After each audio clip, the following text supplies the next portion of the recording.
దేవుడు బయలుపరిచి రాజుకు కనువిప్పు రావాలి.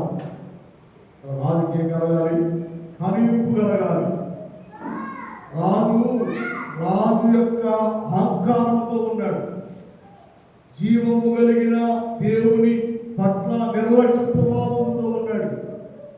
రాజులో మార్పు రావాలి అంటే, రాజును హెచ్చరించాలి అంటే, ఇక్కడ కుష్ఠరోగులు అక్కడ ఉన్నట్లుగా దైవ గ్రంథంలో మనం చూస్తున్నాం. వారి ద్వారా రాజుతో మాట్లాడుతున్నాడు.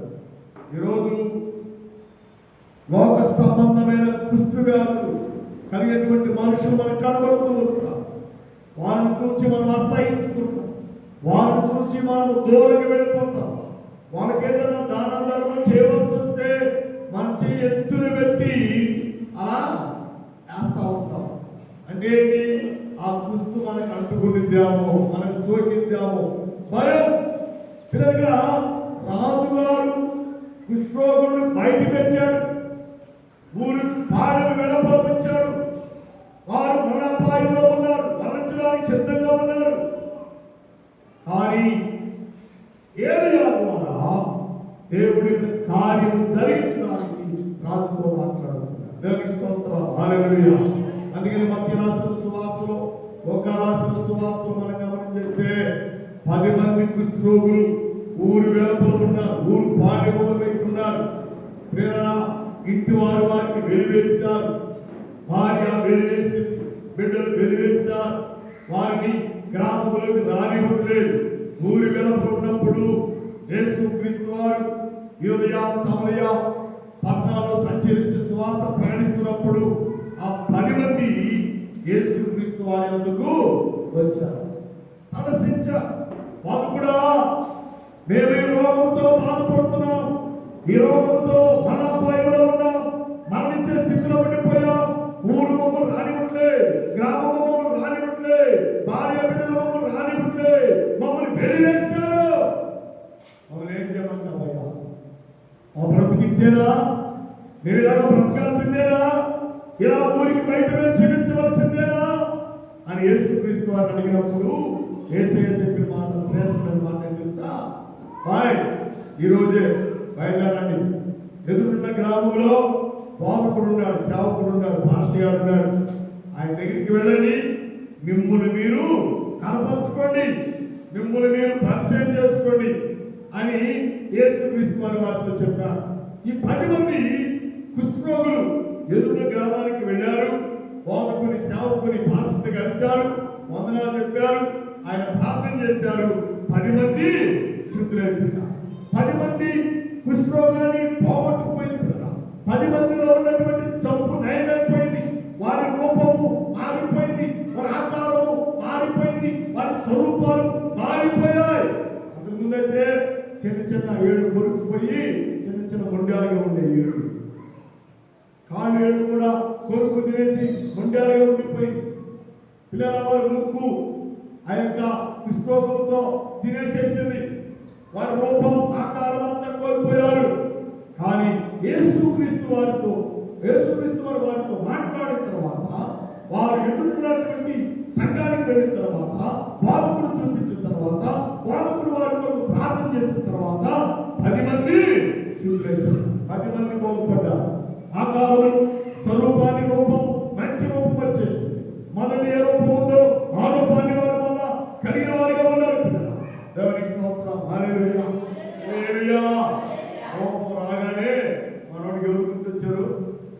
భార్య, పిల్లలు, ఇల్లు గుర్తొచ్చి వేసే దగ్గర రాని వాళ్ళు అడిగిన పేరు వారి ఇంటికి వాళ్ళు వెళ్ళిపోయారు. కానీ ఒక్కడే వేసే ఎదుర్కొంటూ, బోధకుడు ఎదుర్కొంటూ వచ్చి, బోధకుడా ఇక నమస్కారం అయ్యా, నీకు దండమయ్యా, నువ్వు మాట సెలవించావు, మేము వెళ్ళాం, బోధకుడు చేయించుకున్నా, ఇదిగో నేను నయమైపోయా, శుద్ధినైపోయా, ఇదిగో నా ఏడు బాగున్నాయి, నా ముక్కు బాగుంది, నా కాళ్ళు బాగున్నాయి, నా రూపం అంతా బాగున్నాయా, నీకు చాలా అని యేసుక్రీస్తు వారి దగ్గర ప్రతిరోజు స్తోత్రాలు చెప్తా ఉన్నాడు. లేదా దేవుని దగ్గర పిల్లలు భయమర్చిపోతున్నాడు. అయ్యా నా స్థితిగతులన్నీ మార్చిన వాడవు, నా తప్పును నయం చేసిన వాడవు, నా రూపము ఆకారాన్ని శుద్ధి చేసిన వాడవు. నీకేమిచ్చిన రుణము తీర్చుకోలేదయ్యా, నేను నిన్ను వెంబడిస్తానయ్యా, నేను నీతో వస్తానయ్యా అని ఆ మనుషులు మాట్లాడినప్పుడు యేసయ్య నీకు మాట తెలుసా? బాబు మిగతా 90 మిగతా 9 ఏడు వాళ్ళు ఇలా ఈ రోజున దేవుని సన్నిధికి బాగా వస్తారు, రోగంతో వస్తారు, జబ్బుతో వస్తారు, పాపముల చేత అపరాధముల చేత వస్తారు. యేసయ్య ముట్టి, యేసయ్య త్రాగి, యేసయ్య వారి జీవితాన్ని నయం చేస్తారు, బాగుపడుతున్నారు. బాగైన తర్వాత ఏం చేస్తున్నారు? యేసయ్యకి రావాలి, చర్చికి రావాలి. మన దగ్గరికి ఎంతమంది వచ్చారు కదా, దేవాలు పెట్టుకున్నాడు. పత్తిపాడు మాటలు రావి మాట ఇచ్చి చిన్నమ్మాయి అని రావి, పెద్దగా పేరు, వయసులో పెద్దది కానీ పేరు మాత్రం చిన్నమ్మాయి. ఆమె వచ్చిందండి. నేను లివింగ్స్టన్ గారు వెళ్తే వారి ఇంటి చుట్టూ చాతబడి చేసినటువంటి చీర గుచ్చేసి పాతి పెట్టారండి. దగ్గరగా 3 అడుగుల లోతులు పాతి పెట్టారు. అవన్నిటిని బయటకు తీపించి ప్రార్థన చేస్తాం. ఈరోజు చిన్నమ్మాయి గారికి దేవుడు మంచి ఆరోగ్యం దేవుడు ఇచ్చారు. అది నయమైన దాకా పత్తిపాడు మండలం నుంచి సుమారు 50 కిలోమీటర్ల నుంచి మన చర్చికి వచ్చారు. దేవుడు బాగు చేస్తాడు. దేవుడికి స్తోత్రం, హల్లెలూయా. బాబు ఏ విధమైన జబ్బైనా, ఏ రకమైన కుస్తైనా, ఏ రకమైనటువంటి శోధనైనా, ఏ రకమైనటువంటి నిందలైనా, అవమానమైనా దేవుడు తీసివేస్తాడు, దేవుడు స్వస్థపరుస్తాడు. దేవుడికి స్తోత్రం చెప్పండి. రాజు కుష్ఠరోగులైనటువంటి వీరందరినీ గ్రామం నుంచి వెలివేశారు. పొలివేల ఉన్నారు, పట్టణానికి దూరంగా ఉన్నారు. కానీ వాళ్ళకి వచ్చిన తీర్మానం తెలుసా? బాబు ఊరు బయట సత్యం కంటే మనమందరం లేచి పట్టణంలోనికి వెళ్ళి అక్కడ చచ్చిపోతాం. అక్కడ చచ్చిపోతే రాజుకు నింద వచ్చింది, రాజుకు అవమానం వచ్చింది, రాజు శాపగ్రస్తుడైపోతాడు. ఇగో రోగులు అయిపోయి చచ్చిపోయారు అని అందరూ రాజు భయంకరంగా మాట్లాడతారు. అలాగా చేద్దామని వారు తీర్మానం చేస్తున్నారు. కానీ చూడండి, ఒక చక్కటి మాట తలంపు తెచ్చి ముగిస్తాను. చాలా అద్భుతమైన మాట ఈ తలంపు చేస్తాను. చూడండి, 9వ వచనాన్ని జ్ఞాపకం చేసుకుందాం. 2వ రాజులు 7వ అధ్యాయం 9వ వచనం ఒక మాట జ్ఞాపకం చేసి ముగిస్తాను. వారు మనము చేయని మంచి పని కాదు, నేటి దినము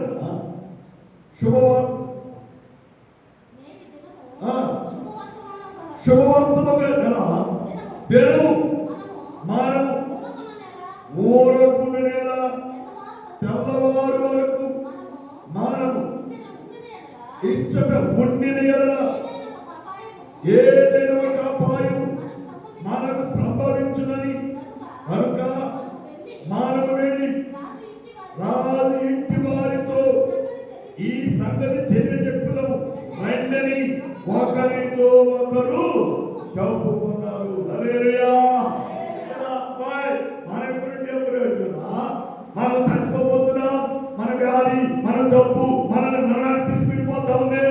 ఈ వార్త రాజుగారికి చెప్పాలి. రాజు మనల్ని పట్టించుకుంటాడా? పట్టించుకుంటా. బాబు రాజులు పట్టించుకున్నా పట్టించుకోకపోయినా, బాబు మనుషులు పట్టించుకున్నా పట్టించుకోకపోయినా, నీటి వారు నిన్ను పట్టించుకున్నా పట్టించుకోకపోయినా, సర్వలోకముల కొరకు నరావతారిగా లోకములో జన్మించిన నా యేసు క్రీస్తు వారు నిన్ను పట్టించుకుంటాడు. నీ పట్ల ప్రేమ కలిగి ఉంటాడు, నీ పట్ల దయ కలిగిన వారిగా ఉన్నాడు, నీ పట్ల జాలి కలిగిన వారిగా ఉన్నాడు, నీ పట్ల ప్రేమ కలిగిన వారిగా ఉన్నాడు.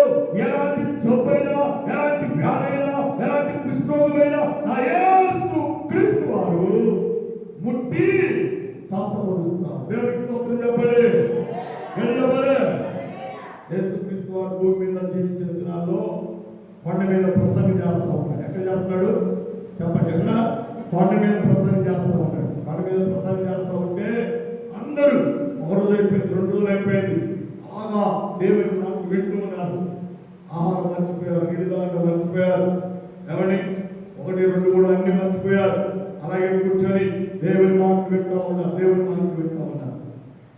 వినే సమయంలో కుష్టి వ్యాధి మనుషునికి ఎవరు చెప్పారు, అబ్బాయి కొండ మీద వేసే సువార్త ప్రకటన చేస్తున్నాడు, ఆయన దగ్గరికి వెళ్తే నీ జబ్బు నయమైపోయింది అని చెప్పారు. మొత్తానికి అతను ఊరుకుంటూ ఆ కుష్టి వ్యాధితో బాధపడుతూ యేసయ్య కొండ మీద ప్రసంగం చేసే కాడికి వచ్చేసాడు. జనసమూహంలోకి వస్తున్నాడు. ఎప్పుడైతే మనుషులు వస్తా ఉన్నాడో వీళ్ళందరూ సమూహం కుష్టి వ్యాధి మనుషులు మన మధ్యకి వచ్చాడో అని వారు పెగ లేచి పట్టి వెళ్ళిపోతున్నారు. ఆ దృశ్యాన్ని చూసి యేసయ్య బాయ్ అక్కడ ఎక్కడ ఉన్నానని కుష్టి వ్యాధి అయిన మనుషుల దగ్గరికి వచ్చి వారిని పట్టుకొని కౌగిలించుకున్నాడు. దేవునికి స్తోత్రం. హల్లెలూయా హల్లెలూయా.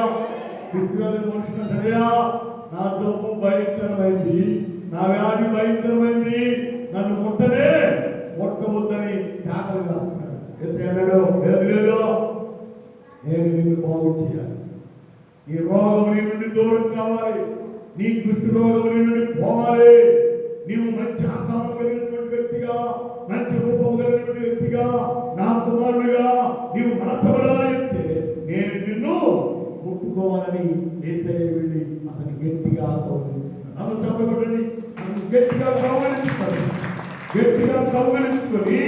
అతని పిల్లల ప్రేమతో కౌగిలించుకున్నాడు.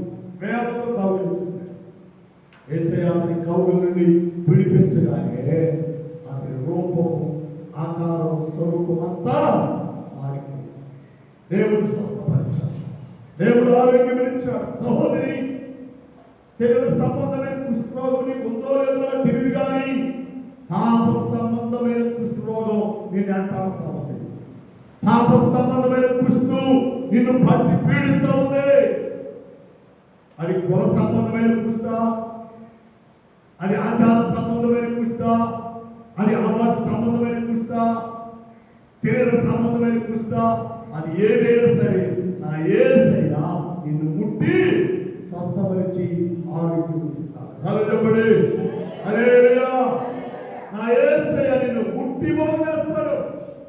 నా యేసయ్య ఎన్ని రకాల కుష్ఠరోగమున్నా ఈ మధ్యాహ్న కాల సమయంలో నీకు పరిపూర్ణమైన ఆరోగ్యమును దయచేస్తాడు అని దేవుని వాక్యము దేవుని వాక్యం ఆపేస్తుంది. కాబట్టి మనం దేవునికి అర్పించుకుందాం, మనం దేవునికి సమర్పణ చేసుకుందాం. మా బాబు రాజు కుష్ఠరోగుల పట్ల నిర్లక్ష్యం ఉన్నారు, కానీ ఎలీషా దేవుని బిడ్డకి కుష్ఠరోగుల పట్ల నిర్లక్ష్యం ఉండనే వారి పక్షమున రాజు దగ్గర వారి పక్షముగా రాజు దగ్గర మాట్లాడుతున్నారు. దేవునికి స్తోత్రం. హల్లెలూయా. నీ పక్షముగా, నీ కుటుంబ పక్షముగా, నీ బిడ్డల పక్షముగా మేము జీవము కలిగిన రాజైనటువంటి దేవుని దగ్గర మొరపెడుతున్నాం, ప్రార్థన చేస్తున్నాం. నీకున్నటువంటి ప్రతి విధమైన సమస్యలు, ప్రతి విధమైనటువంటి ఇరుకులు, ఇక్కట్లన్నీ దేవుడు తీసివేసి దేవుడి విధులు బలపరుస్తారు. కృప, అతి సమాధానం దేవుడు మనకు దయచేయుగాక. ఆమేన్, ఆమేన్, ఆమేన్. తలలో వచ్చని చిన్న ప్రార్థన చేద్దాం. తలలో వచ్చని మన ప్రేరుడు రాజీవ దగ్గర పాట పాడతాడు. తలలో వచ్చని ప్రార్థన చేద్దాం. కృపామేడ ప్రేరుడు మా తండ్రి, ఎంతవరకు వాక్యం ద్వారా మా ప్రియులు తిమోతి గారిని మీరు బలపరిచి మీ కుమారుడు ద్వారా శ్రేష్టమైన మాటలు మీరు మాకు వినిపించారు. అందుకే నీకు వందనాలయ్యా. ఇతర వాక్యాన్ని మీరు కట్టండి, వాక్యానుసరంగా నడుచున్నట్లుగా, వాక్యానుసరంగా జీవించినట్లుగా మమ్మల్ని మీరు బలపరచండి. మీ ప్రభు చేత మీరు ఆదరించి కనికరించండి. ఇంకా చదవలసిన కార్యక్రమం వీరిని క్రమముగా మర్యాద మీరు జరిగించమని మహిమా ఘనత ప్రభావం పొందుకోమని యేసునామమున తండ్రి. ఆమేన్, ఆమేన్, ఆమేన్. మా ప్రియులు మరి ఆశీర్వదించండి.